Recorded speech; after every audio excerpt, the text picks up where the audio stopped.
I want to give you a brief daily update and also address the main questions you have been sending me. I will try to do this as frequently as possible, not necessarily every day, but as often as I can. First, the main question: why now? Actually, this is not a sudden decision. It is based on a directive I gave to the security leadership over 6 months ago, in November 2024. I have the directive here with me. Essentially, the directive is for the elimination of the Iranian nuclear program. This directive was issued shortly after the assassination of Nasrallah. It was clear to me and to others that with the elimination, with the breaking of the Iranian axis, which was one of the foundations for Israel's destruction, Iran would quickly advance its nuclear program. That is exactly what happened. They moved forward with clear steps that we warned would lead to the creation of actual atomic weapons, not just fissile material, but the crucial and necessary step of creating a weapon system for that fissile material.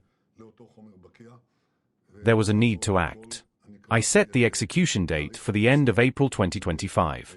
For various reasons, it was not possible to carry it out exactly on that date. And the precise date was set in consultation with the IDF and the Minister of Defense. We set it for the day we chose. First and foremost, this was not coincidental or for trivial reasons. It was for a clear reason, as I explained to the security leadership. I said that if Iran obtains a nuclear weapon, we simply will not be here. We will not exist here. Therefore, this is the primary goal. It is not the only goal, because at the same time, they also advanced their ballistic missile program. After we damaged the pace of their missile program's recovery in our previous strike in Iran, they accelerated it even further, aiming for a production line that would produce 300 ballistic missiles per month. That means 10,000 missiles in 3 years and 20,000 in 6 years, each carrying an explosive payload equivalent to a bus full of explosives, raining down on Israeli cities. This is also an existential threat, 2 existential threats. We decided we could not wait any longer. There was simply no choice. We are at hour 12. This did not come at the last minute. It came after preparations before the last minute. And if I may say so personally, I have seen this threat for over 40 years. In 192, I wrote in one of my books, just 3 years after the establishment of the Taliban regime, that the greatest threat to humanity and to our country would come from a terrorist regime that could arm itself with nuclear weapons and threaten us and many others. 25 years ago, when Aaron Drucker came to join my team on his first day, he asked me what the greatest threat was, what the biggest issue I thought we should focus on. I said, the Iranian nuclear threat, because if we do not deal with it, we will not be here. I did not succeed in my previous terms, especially in 2012. I wanted to carry out an Israeli strike twice, but I could not secure a majority. The situation has changed.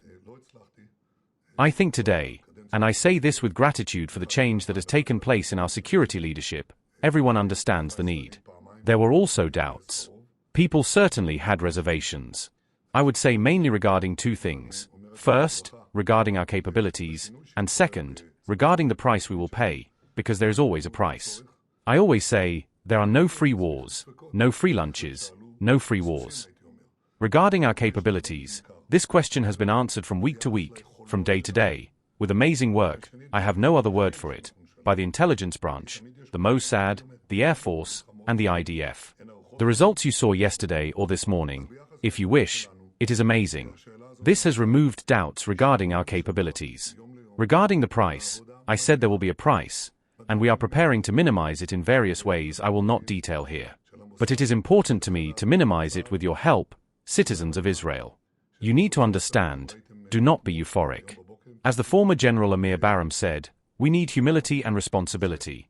Humility because this war or struggle is not over yet, and responsibility to follow instructions and stay near protected spaces, because we and you want to minimize casualties as much as possible. Part of the victory now. The third issue that came up is related to the second main question you are asking. What about America? Is America leaving us alone? Is America against us? Is America with us or not? First, when this question came up in the cabinet, in the limited forum, I said I very much hope America will not oppose us. But we have no choice. It is not a zero-sum game. If we do not get American support, we will not attack. If we do not attack, we are 100% certain to die, because otherwise it will not work out. So even if it is not perfect, we must do it, to change the direction of Iran's armament, both in ballistic weapons and in nuclear weapons, which means the end of Israel. Therefore, I said, American support, or at least American non-opposition, is very desirable. I said, leave this to me and to Sir Drucker. We have been in contact with them in many discussions and meetings, not all of which are known. This is, of course, very important. The American position, I leave that to America. We informed them in advance. They knew about the attack. What they will do now, I leave that to President Trump. He makes his own decisions, and I do not intend to speak for him. He does this in a very convincing and firm way. He said Iran must not have nuclear weapons, must not have the capability. I must also say regarding the American position, I have spoken with leaders, with my friend, Indian Prime Minister Narendra Modi, with German Chancellor Friedrich Merz, and with our friend who helped us in the past, French President Macron, and also with British Prime Minister Starmer. And I have certainly heard the same thing from all of them. They recognize our right to self-defense, to defend ourselves against existential threats. Everyone understands this. They understand it.